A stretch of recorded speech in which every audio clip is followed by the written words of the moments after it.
Face it, Sven, Python is the language of choice for those who want to figure out how to work with their data. Excuse me? SQL is the definitive language for data professionals. It's been that way for decades. SQL's better. My extensive library of libraries disagrees. Yeah, well, I don't even need libraries. SQL's better. No, Python's better. SQL. Python. Python. Enough. Guys, chill.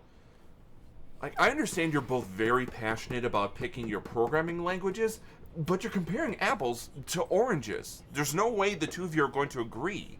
What do you mean, Data Bard? All languages at this point are the same, especially with generative AI in the equation. Okay, generative AI does not change the fact that different programming languages are created for different reasons.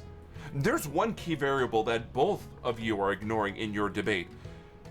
And to be fair, it's a variable that often gets overlooked as people are determining what programming language to use to solve their tech problems.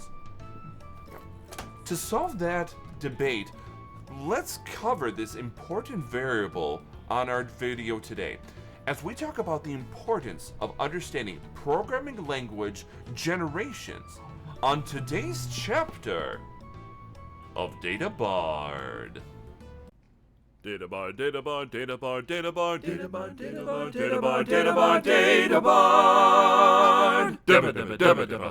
Hoi.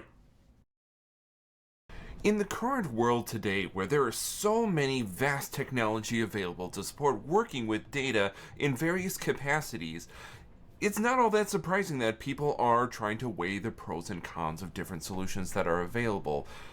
And one of the areas that consistently turns into in terms of that discussion is languages. Programming languages that effectively support working with data ingestion, data transformations, data loading into target environments. Which one is better? What language is better? Should I be using Python for this situation? Should I be using R? Should I be using DAX? Should I be using SQL? Well, unfortunately, if you're asking for the definitive answer, I'm not going to give you one today. I do work as a consultant, but really as a general technician, I shouldn't be answering the question, this is the right tool that you should use all the time, because we know everybody's circumstances are different. Different tools for different solutions, or in this case, different languages to solve different problems. The main thing I do want to call out, though, which is the purpose of this video, is there's one important distinction we need to look at when assessing languages that fit the right circumstance. We're going to be talking about language generations. Now, to be clear, this isn't about when a language was released. We're not making the comparison of, modern languages to the good old days. When I was your age, real-time analytics was hitting the refresh button on your browser, trying to run your SSRS report over and over again, and then wondering why your DBAs are yelling at you for bringing down the operational database. Too much usage? What? I need my data. When I was your age, dev environments weren't a thing. If you're gonna take all the time to punch out those punch cards, you're gonna make sure it does it right the first time, every time. When I was your age, COBOL was still running the important stuff. And honestly, it still is. Don't mind me, just waxing nostalgic. Okay, that was a little weird, but hopefully you get my point. I'm talking about the functional definition of language generations, where languages are organized into different generations based on the capabilities that they have. Nowadays, we're not talking as much about first and second generation languages, where first languages are all about interacting with the binary of systems themselves, the ones and zeros, or second generation languages, the assembly languages that tells the hardware how to manage the bytes therein. Nowadays, more often than not, we're talking about third generation and fourth generation languages. Before we go any further, let's define those two generations. Third generational languages we refer to as procedural languages. Languages that are very much focused on giving a set of instructions to hardware, but at a higher level of abstraction compared to assembly languages. Third generation languages include, but are not limited to, the many variations of C. Java is a third generation language, and at least for ones that we more often see in the data space, you're looking at either Scala or the ever popular Python. The next level up in abstraction is fourth generation languages, which instead of procedural, we refer to them as declarative languages. The main distinction here is that in a third generation language, you're doing a lot of work to tell an engine how it needs to accomplish the work that needs to be done. However, in a fourth generation language, you're no longer having to tell the engine how to accomplish its work. Declarative means you're only telling the engine what you want it to do, not how. Fourth generation languages include, but are not limited to, R, the Power Query M language, DAX, and of course my personal favorite, the SQL language in all of its various forms.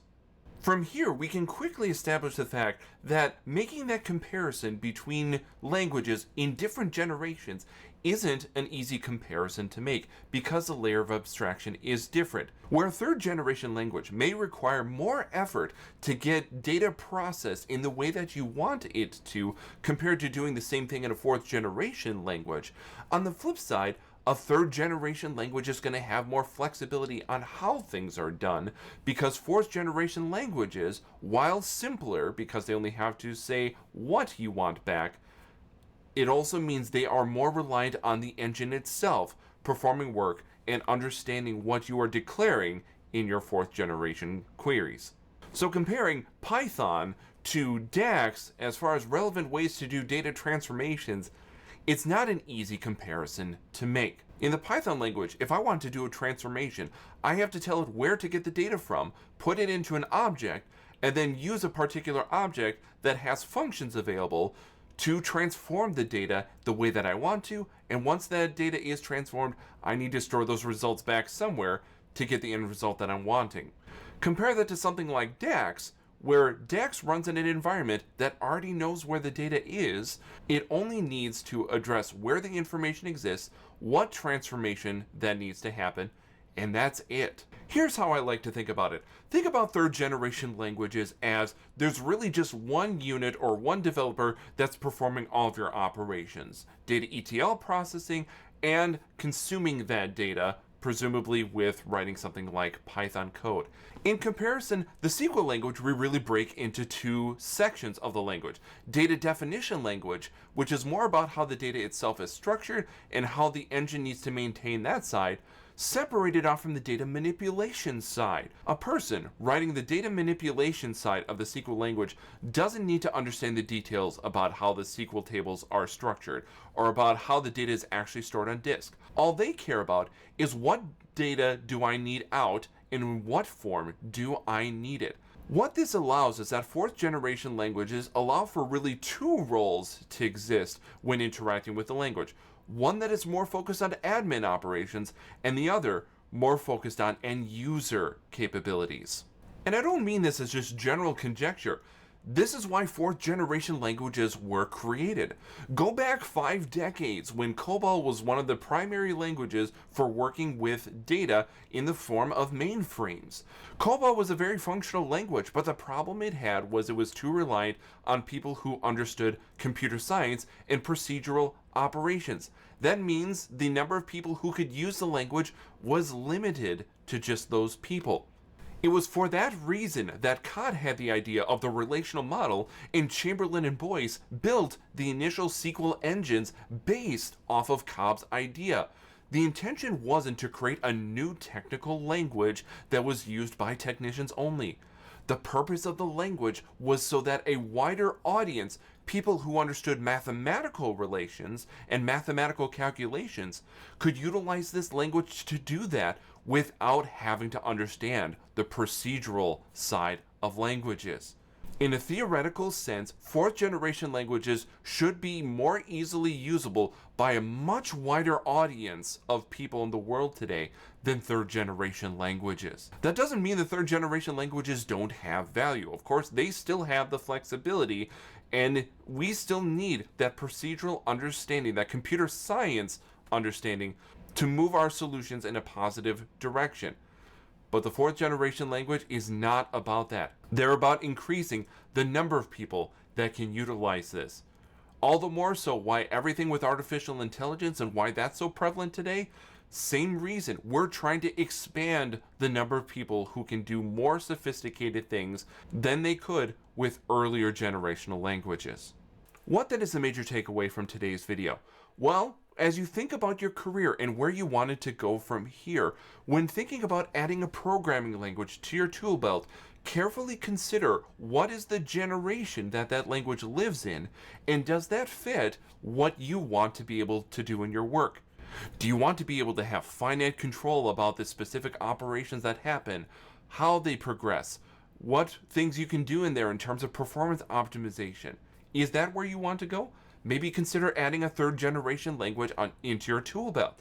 Or perhaps you want to simplify your circumstances, focusing less on how things get done and more, as long as I know where my data is, help me do the transformations that I want to do to get my end output.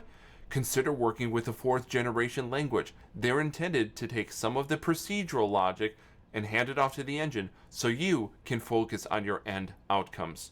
And no matter what, anytime you're in a debate on which language is better in which context, make sure you consider which generation the language is in, because that'll help you set appropriate expectations of what you should expect out of the language. Brings us to the end of today's video, and hopefully gives you a couple of helpful things to figure out as you think about how you're going to expand your tool set from here. If this video is helpful, please, as always, like the video, subscribe to the channel, as this is the sort of educational content I like to add on a regular basis, with a little bit of fun in there, as you can see. Have any follow-up questions or thoughts you'd like to share on the topic? Where is your mindset as far as evaluating generational languages? Please, let's have a discussion in the comments, and I'll be happy to engage with you there, or maybe address it in future videos on the channel. For now, I'm Data Bard, and I'll see you in the next chapter. When I was your age, ETL wasn't a checkbox in Fabric. It was a fragile SQL Server integration services package that broke if you looked at it wrong.